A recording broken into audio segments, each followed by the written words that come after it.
Welcome to Mastering Life's Adventures, an educational podcast about tapping into your true self, the soul, the substance of your life, to discover what life's ups and downs are really about, and how to have a greater sense of purpose, peace, joy, and fulfillment.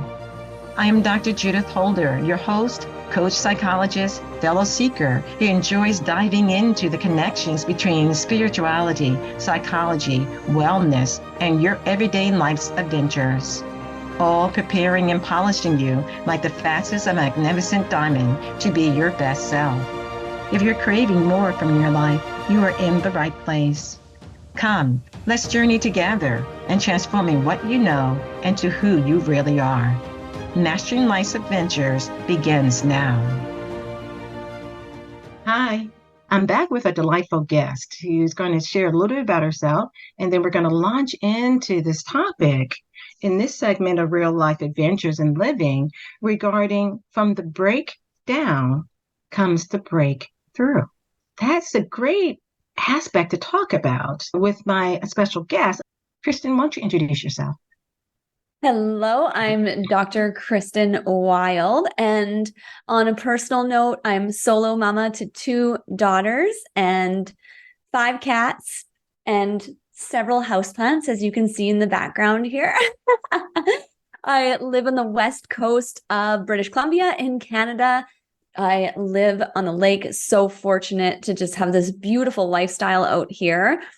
On a professional note, I have a PhD in metaphysical science, which is a little bit unique. And I also have a degree in applied psychology. I'm the creator of a therapy modality called awareness therapy.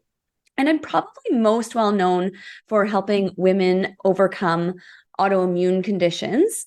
I myself went through that experience. And so that's pretty much me. Great. It's good to hear your evolution, immune type of situation. And as you move through that process, I want to take a step back. Was this something that was occurring for you even in earlier formative years, that you were having some challenges with health issues? Did you find that happening for yourself? No, it's, autoimmune is one of those things. It's coming. You can see the signs later, but I was actually very healthy. I was a competitive athlete and academic, a real go-getter. I hadn't even considered that my body would go into a disease state. It hadn't even occurred to me. And now looking back on it, yes, of course it did. I was running myself just ragged constantly and expecting my body to just continue to keep up with that level. Mm-hmm. Yeah, it's as if you said something that was really important, and that is sometimes at the outer level, we think we're doing fine through the different things that we do, but underneath, because of our pushing ourselves so much, that drivenness that takes place, it actually is wearing and tearing on our own sensitivities. And one of those sensitivities is sometimes that focus is we don't realize our soul is involved in all of this. And our soul, is, feeling more tuckered maybe and tired than we're all actually aware of, because on our outer mind, we think things are perfectly fine. Then it becomes a surprise. It's like, what happened here? You betrayed me, body. Yeah. Did you find that happening? Totally. I spent a lot of years really getting to the point where I was angry with my body. And it wasn't until later that I realized my body was always doing the best it could to keep up with all that I was putting it through, and started to appreciate what my body does and that it is a vessel for our consciousness on this planet, and what a gift it has been. I think a friend of mine always says the hammer keeps getting harder. And so that's the thing, is when we don't listen to those little whispers, it gets louder and louder and louder until it turns into a shout. Yes, it certainly does. It's as if there's the kind of the gentle approach and just say, see me. And then, as you're saying, there's a harder approach. I want you to see me. And then there's the hammer approach, is like, you've got to see me because I'm slowing you down in your body. Then there's the pain, is like, now, okay, I need to listen to my body. We have no choice. Mm-hmm. And then and again, you said something important, but then we get angry. Because why I'm experiencing this pain or why am I experiencing disappointment? It shouldn't be happening this way, because there must maybe an unawareness, which I love that you do in terms of awareness therapy, because there was an unawareness that we were out of sync in some ways. We're out of sync with the universe. We're out of sync with our own inner nature. And we may be even out of sync with our soul and what our soul is needing, because we're so much focused on the external and not focused on the awareness and building of the internal of what all of this means. Yeah, you just hit the nail on the head. That's 100% exactly how that experience goes. Mm-hmm. Mm-hmm. And so when, at one point, did you say, okay, I'm listening? Well, I am a slow learner. It took me about 10 years, and there was an evolution going on within those 10 years, but it was truly living in a human torture chamber. There was no escape from it. The autoimmune condition that I experienced was rheumatoid arthritis. So it's the inflammation of the joints. So to me, the only way I can really explain it it was like someone was taking crowbars between the joints and trying to pull them apart. And this just didn't end. So you couldn't sleep well, and it just took up my entire mental faculties were taken up by living in this excruciating pain day in and day out. And it wasn't that I wasn't trying, but I was doing healing. I was looking out there for answers, out there for people that claim to have these different answers. And, some things worked a little bit, but it wasn't until I was forced to go within. And that was about 10 years in. That's when the true breakdown came. I've had several breakdowns, as I'm sure you can imagine, over those years. But there was an ultimate breakdown. And that's where the healing began, was that going within, that introspection. Mm-hmm. Yeah, it was as if, what came to my mind, you were saying that, it was as if that, which we all do, we're so externally focused and looking for the solution or looking for the answer and the experts and what they have to say. And we do it and because they tell us that's what we need to do, but it's still not helping or moving us forward in our body healing for some individuals. And so now you're faced with, what is that going within and what does that look like? Because that can be scary too, because this can be like a void. What am I going into? Totally.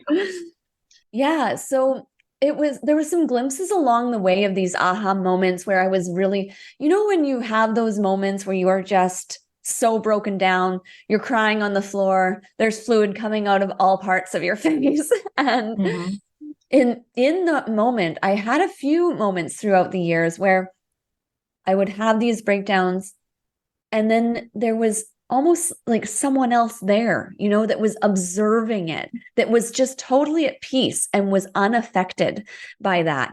And it was these glimpses. And I started getting curious about it. Like, who is this? Who is this that's witnessing, that's watching?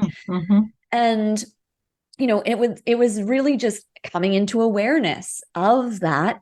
And then the ultimate breakdown was at an airport. I had been traveling with my family at the time, and my hip was told I needed my hip replaced, my knee replaced, my shoulder replaced, and my elbow. So you can imagine, and I would refuse to get into a wheelchair because I was like, those doctors are wrong. I will never be in a wheelchair. It's like I said, slow learner. And so I'm walking. I just have tears streaming down my face. The woman at security was kind of like, what's going on here? And my then husband explained to her that I was living with an illness and I was in a lot of pain. And she turned to me and said, ma'am, I'm going to have to insist we get you a wheelchair. And that was just, my rock bottom. And everyone has a different rock bottom. Some people can get there a lot faster, but for me, that was it. And I was sitting in the wheelchair, looking at my daughters. They were worried, looking at their mom. I surrendered. It was that moment where it was like, I can't keep doing this on my own anymore. I can't will my way through this anymore. This is it. And I began to silently pray. It went something like this. I don't know exactly, but it went something along the lines of, source, God, universe, whatever you want me to call you, please Send me answers. If you want me to heal, send me answers. If I'm not meant to heal, please let this be the end. Let this be over. I can't do it anymore. And it was that moment of surrender. I sat back into that witnesser. I became that witnesser. And even now I can feel chills thinking about that moment. I felt energy come up through my body, and I just knew. I knew that things were about to change, and they did. They did. And this is why when you go through an experience like this, you have no choice but to become more spiritual, regardless of whether you're a spiritual seeker or not. Often what happens is you become a spiritual being. It becomes part of who you are. So I went from doing healing, trying to force it and enact it, into becoming it. And that was the day. It changed everything. That was my breakthrough moment. Wow. You know what? There's a number of things you said that was really powerful. One was surrender. And there's so much power, and people don't realize that when we release our will to a higher will, it's as if a door opens. And in that process of that door opens, the energy flows in to try to assist and help because you asked for it. Because we live on a planet in which you have to ask for help. You have to ask for guidance. And since we exist on a planet of free will, it says, I can only stand on the sidelines, like the witnesser you were talking about. I only can stand on the sidelines and observe and send you energy of peace and goodness. But have you asked me? And this is when I talk about in various podcasts about the ego persona versus kind of the spiritual aspect that exists within us, our soul, which is the substance of our life. And so the ego persona is like, no, I can do it myself. No, I can find out what we need to do. No, I can fill in the blank. But the soul says, you've just put me in a straitjacket. So I can't help, and nor my higher sense of myself, which is that God source, the Christic energy, the Buddhic energy, whatever name you want to give it. It says, we have to just wait on the sidelines here. And so for soul evolution, it's really a process of saying, I'm learning something from here, from this experience. What am I learning? And then also, how do I surrender? And a part of those is, I call them the 4 S's: surrender, sacrifice, service, and selflessness. Beautiful. And so in that selflessness, being able to be open, not saying it has to be all about me, but it's about, I want my healing and I want a greater good for myself and my family, is what I heard you say. You know, I'm just going to sit back and just say, God, you take command. Jesus, take the wheel. It's totally that experience. You're bang on with that. And that's so beautiful, those 4 S's, because when I think about that, that's exactly what brought me to a place of peace in life, is those 4 S's. Without those sacrifice and being of service, there is no satisfaction. Yeah, exactly. Because of our upbringing, we don't really even think about connecting to those 4 S's or to the soul or to even a higher source within us. And it's also exists around us as well. And that's, the quantum physics that you kind of talked about in your bio a little bit. And we'll maybe talk a little bit about that at some point. But there's so much that the universe is wanting to help us with. But we're the driver of our, car. I was going to say ship, but that's really big. Boat, speedboat. And so we make that choice until we say, you know what, I can be in the side seat. God, you drive. Yes, exactly. And I feel like the biggest factor with that when we're talking about this particular subject is getting the mind on board with it.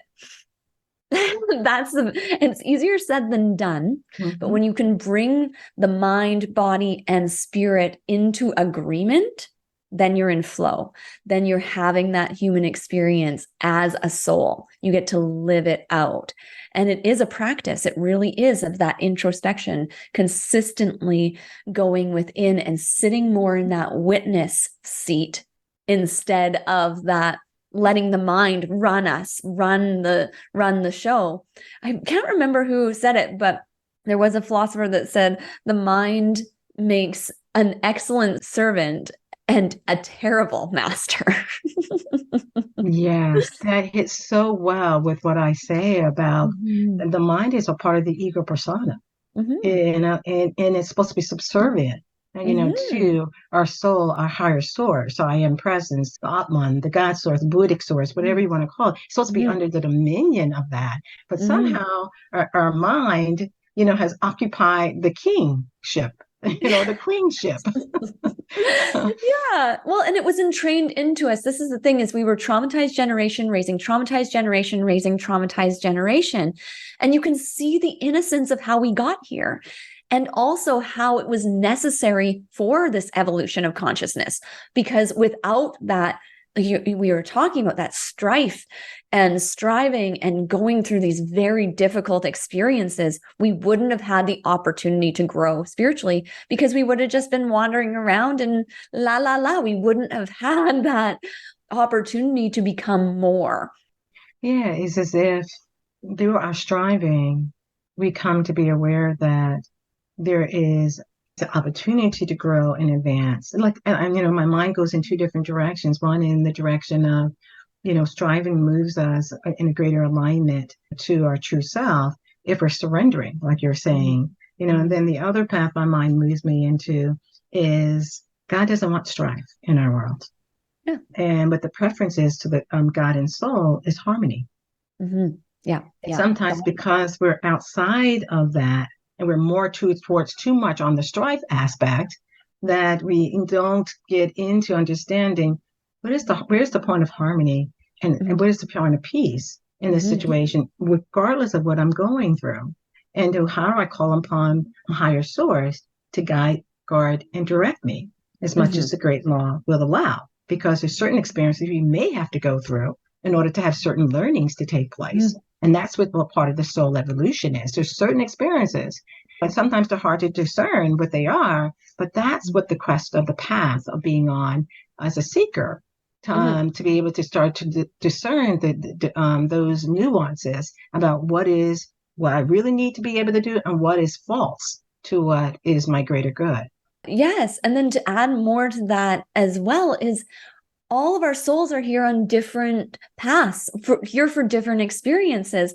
And this is my understanding. Obviously, none of us actually know until we're on the other side.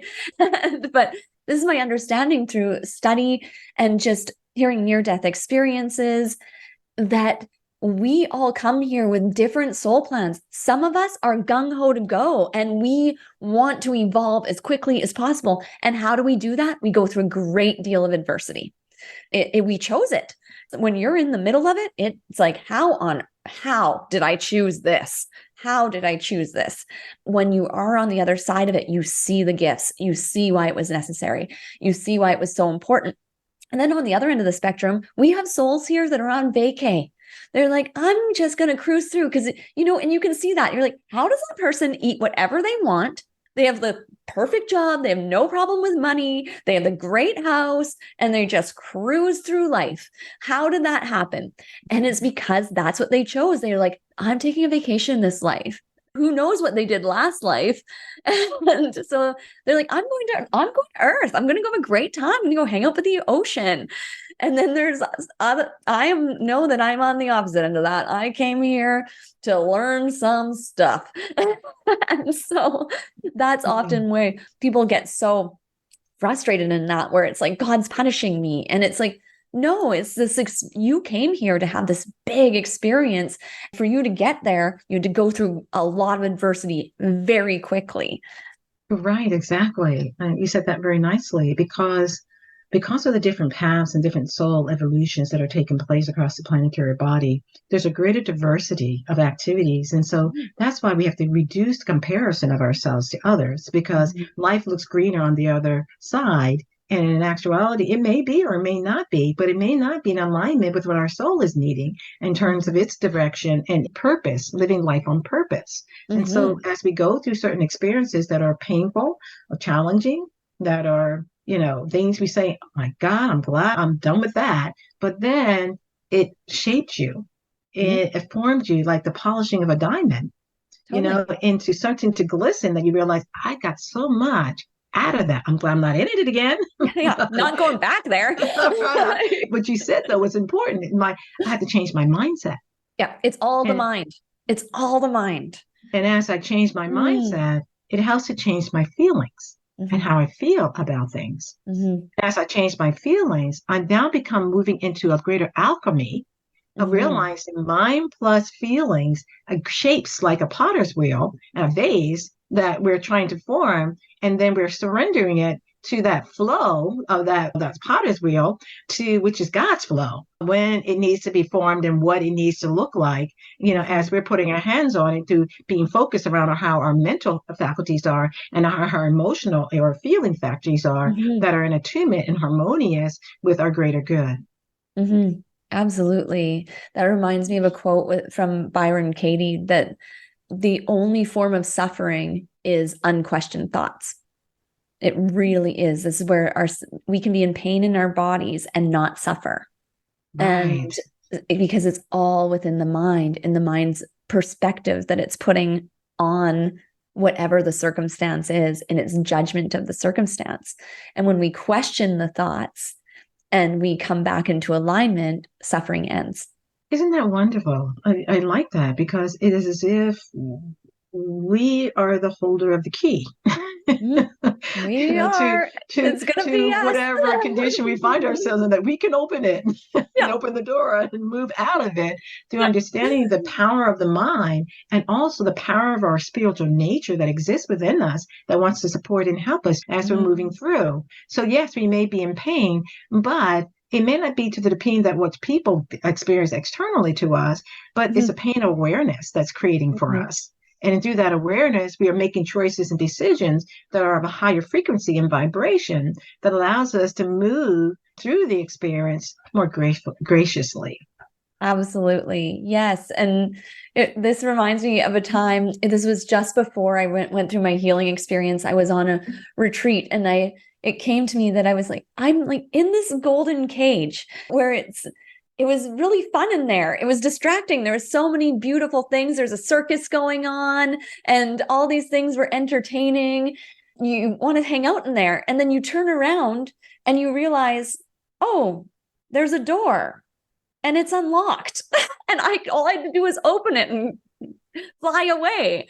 It's so funny, because that's where you realize, oh, it's going to be me. I'm going to make that decision. I'm going to make that decision to connect with my higher self, allow my higher consciousness to take over, to just enjoy whatever's going on here, to witness it, because we're always safe. Our souls are always safe. The soul is going, oh, you're so cute. It's fine. Just like, and that's the thing, is we're constantly looking. I feel like that's part of many people's story, where you're looking for someone to save you. Somebody's coming to save me. Something is going to save me. No. That's the point where surrender, you realize, no, it's going to be me connecting with my higher self and coming into alignment with myself. I'm my own savior. That's great. I was going to say, it really does go with that breakthrough. That the changing of your awareness and your greater attunement with, and maybe even having faith in something more than yourself, allows you to start to turn the corner and start the healing process. So I'm curious about, how that process, besides the breakthrough, but what are the components that allowed you to say, I'm moving towards a greater sense of wholeness and healing by doing blah, blah, blah. And just like how it took a really long time to get to the point where I was physically ill, and then it was leading up to that by my actions, behaviors, and decisions in life, it was the same thing with healing.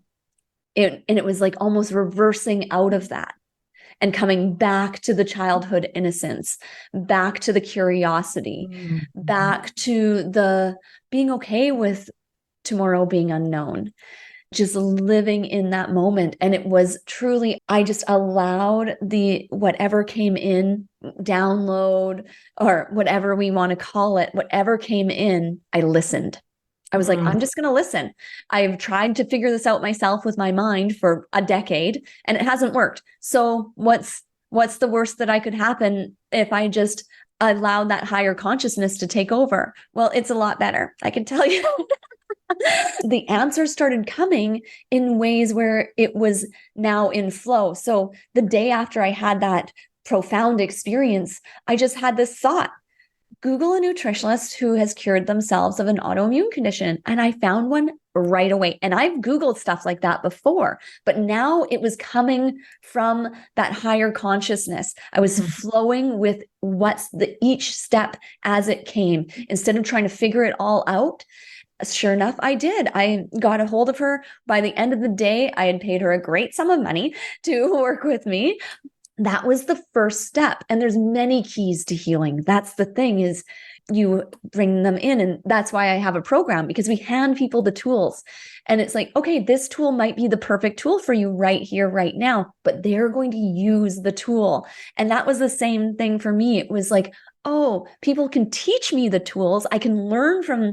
Sometimes you don't know what you don't know. Sometimes you do have to go to an outside source for information, but you're the one that's going to incorporate it into your life. A mentor of mine said, you need to learn the rules before you know how to break them. I really learned about how the biology of the body really works. That was where things started for me. Then it was the mental faculties, bringing the mental faculties back online, so that mind was creating healthful neurochemicals instead of disease-feeding neurochemicals, learning how that mind-body somatics works, how it actually operates. From there, it was clicking in. So I really started a spiritual practice of just awareness. Awareness is key. Carl Rogers said, awareness in and of itself is curative, which to a degree, I agree with. It is, unless you don't know the information, and then you're only bringing up what the mind already knows. So that's why sometimes we need to learn from the outside, bring it into our awareness, and then incorporate it in a way that is in alignment with ourselves. Yeah, I do agree with that. And like you're mentioning, there's just some things we don't know. We don't know what we don't know. When we're open to the universe, we start having the flow of information come to us to give us the information, opposed to us driving the information. It's totally different flow that one's in, because that receptiveness of receiving the information, allows you to know that it's tying into something that is greater for your good that's happening, as opposed to you thinking you already know it's for your greater good. And that's what that driving aspect happens at times. And then, I love what you said about the body. My parents used to say to me, a sound body makes for a sound mind. So what we eat and knowing nutritionally, or what's occurring in our bodies, is very, very important, because it does lay the foundation for us to have a more stable mind in our thinking. And then also being able to shift mind thoughts or misbeliefs that we do have are just as important, because when we can shift those belief systems of, you can name them, that's what illness sometimes creates, is misbeliefs that are out of alignment with God's beliefs about us. But again, since we have free will, the body goes with what the mind says. So the training of the mind becomes really, really important. And and then that spiritual practice that opens you up to space, to listen and have it drop in what's important, what's going to be most helpful, and then discerning what those voices are, because sometimes it's our ego, and sometimes it's our spiritual inner self, our soul is trying to speak to us. That discerning process is one of the gifts that God wishes us to learn, as we're moving and evolving in our soul evolution and moving back to our true source, which is the Godhead, the spiritual I am presence, the Atman, Buddha, whatever you want to call that spiritual source. So all those things of what you're saying is, very helpful, I think, for people to know and understand in terms of our seekers, that there is a holistic approach, is what I'm hearing, that you've learned to apply to yourself as well as to help others. Yes. And I feel like that's something that we really strayed from as a society. And again, it's not to villainize anything. It was part of our evolution. We had to go so far out of alignment to crave coming back to ourselves. This is where we're at. We are in this beautiful space. And it seems, I know the world's a weird place right now. There's a lot going on. At the same time, this is a sign that we're going through an evolution. It's like the death throes. You see all the kicking and screaming going on as it falls away. The evolution is continuous too. There's no final destination other than getting to that point of pure beingness and pure enlightenment. That's the whole journey, is the journey itself. The whole point of life is to live life, to have the experience of it, and to have it in a way where we're constantly growing and evolving into this more loving, peaceful state of being. And that's where we're all human until we're not. We all get caught up in it. You can be a spiritual teacher and you can still get caught up in this human experience and feel like everything's going wrong when everything is perfect. It's always perfect. Yeah, it's as if, we're human. Yes, in the physical form, but we're spiritual beings in reality. And we're all trying to learn in the human condition, the world that exists around us, to try to be more discerning of what decisions we're making, and are we making in alignment with our soul, or we're making in alignment with our outer self. And that's kind of the ongoing lessons, because I think you're right. We are human, and we're gonna fall off the truck at times, the turnip truck, and and figure out like how to get back on the truck and keep on moving. But that's okay, because I don't think God really is kind of into you got to do it right 24/7. I think God is into what did you learn? How did you grow? Did you call on me? Did you ask for assistance, to your higher self when these things are happening, knowing that you're a spiritual being having a human existence itself?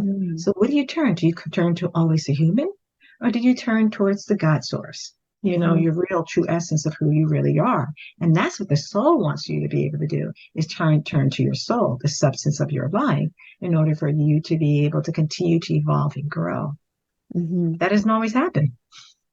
Nope, it doesn't. And you're exactly right. That's it. It's just, and it's like nothing's wrong. That's the thing, is we feel guilt and shame about all the things we did wrong, and our higher selves and higher consciousness. We're part of God. We can't not be part of the universe. This is what you are. So it's like, people question existence. It's like, we exist. Like, there's no question around it.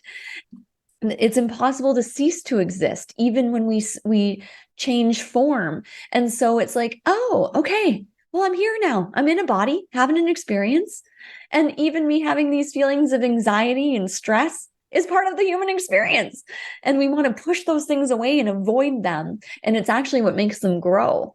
When we sit with them, I've had bouts where I woke up with anxiety in the morning. I felt like I was glued to my bed, like I couldn't get out of bed. And it was like, okay, here I am in this moment. Let's get curious about it.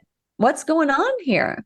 And it's so funny, because when you get curious, you can remove those layers and you start to see what's underneath that. Sure enough, the anxiety eases itself when you're willing to sit with it. You're willing to give it attention, because that's exactly what emotions are. It's like something's out of alignment with yourself. So what is it? Like, be that investigator, find out.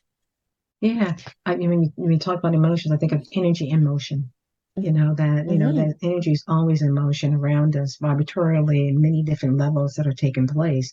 So that word you use about curiosity, it actually opens the door for us to look and see, why am I feeling this way? Why am I feeling this anxious? What's going on? Is it something I ate? Because sometimes it can be something we ate. I didn't sleep very well. It can be certain simple things that we have to be more aware of, that is more in attunement with what our body is needing in terms of nutrition, as you mentioned earlier. But I think the ultimate goal of all these experiences that we go through is mastery. That's the ultimate goal. That right. As we master the experiences, and on the undertone underneath that mastery is love, peace, and goodwill. That's underneath that. That's where we're trying to do that and evolve and move forward. Then the universe says, okay, go this direction. This will get you there in a more concise or consistent or speedy way. And then we still have a choice. That's mastery. Say, because we're living our life. So we say, oh, no, I'm going to go over here, and we go over here, and it's a bumpy road. Well, we take ourselves with us, right? So that's the thing. You're going to see that which you are, or that which you judge. That's what comes up for us. So we see, okay, in our external environment, we will see things that are either going on internally for us, and that's a reflection, our mirror. And this is where people get really caught up in the spiritual seekers, and people in these, they can get into that, like, oh, there's something wrong with me. I'm seeing all this negativity. That's not true. Sometimes you are a very peaceful, kind, loving person internally. And then what can happen in part of spiritual evolution is we can get into a bit of the self-righteousness and that spiritual ego. And it's like, that next level of ego where the ego is now on board with your spiritual evolution is like, starts feeling like I'm better than everybody else, And so that's where we can then we see in our environment what we judge. And that comes up to now be discovered and to grow through again. It's just, again, part of our evolution. And that's why I think often people are like, I'm doing all the things. I'm meditating. I'm moving towards peace. I'm moving towards love. I'm moving towards acceptance. I'm still seeing all this volatility and negativity. And it's often, these are our final pieces of what we still have judgment on. That's a very good point. And one of my podcasts, I talk about the criticism, judgment, that we can find ourselves in, and that becomes a barrier. Whether you are a seeker or not a seeker, it becomes a barrier to the soul's progress. Mm-hmm. And so the more that we can be attuned to the fact that it's not about being better than anyone, it's more about, are you walking your spiritual path and being the best person you can be, and how are you helping others to try to do the same? In your interaction. So you're not trying to judge them, but what you are trying to do is be clear about and that I would call judgment, flip it to discernment, and discern what is real and what isn't real, and what choices we need to make, and even down to what type of people we need to have in our life and what type of people we may not need to have in our life. And that's not a judgment. That is a discernment for frequencies of energy that's going to be kind of in alignment with your direction and your focus as your purpose moving forward in your life. Absolutely. So that's it. We become more, when they say like, be more Christ-like, be more Buddha-like, that's exactly what it is. That's part of the evolution, where you get to the point where you're like, oh, okay, I can see the innocence in that person. I can see that's where they are in their spiritual evolution. That's necessary for their growth. Doesn't mean I need to hang out with it. It doesn't mean that that's for me, but you can just see, oh, we're in a different vibration. Often what happens is we want to teach people. Well, there's no point in teaching someone who's not asking. There's no point in teaching someone who doesn't want to be taught. It's the best gift you can give them is to avoid them. And, because we talk about these things of the more lightheartedness, but there are people going through very difficult relationships, very difficult circumstances that are abusive. And they are, and that's reality. They're learning from each other. And at some point in time, you have to say, I'm done learning this lesson. And the only thing you can do is step away, because what can happen is you want to continuously help them understand. And we get to a point where we realize, oh, not everyone does have the same heart. Not everyone does feel that way underneath, because when you're like that, you just assume that everyone's like that on the inside. If they only understood, if we could only explain this, and then you make a pie chart and you're showing them all the different things that are going, and they're not listening. They're not interested, because they literally are not on the same vibration as you, the same frequency. So they could not understand. If there has to be a willingness, and evolution, for the most part, for most beings, takes time. It takes time, and it takes willingness to want to learn and to grow. Yeah. And it's okay, as you're saying, for people to be where they're at. But the thing that's not okay is you trying to push your point on them who are not ready to hear it. Yeah. And it's just such a waste of energy. And that's what happens. This is why people get sick.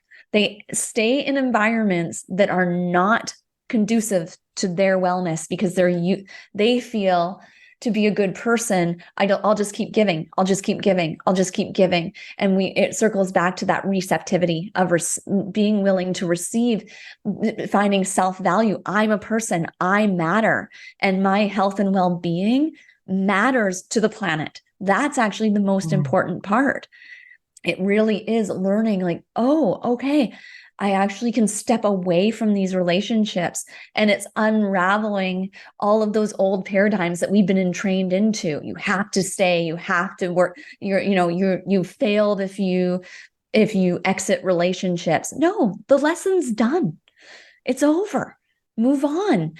And if you haven't learned the lesson well enough, someone else will come in and teach it to you. So don't worry. Like it will happen. Exactly. That's true. Life will continue to give us the same experience. Maybe different face, different situation, but the theme is still the same, to continue to help us to learn and grow in a particular way. And it moves, back to kind of our kind of the concept of the from the breakdown to the breakthrough.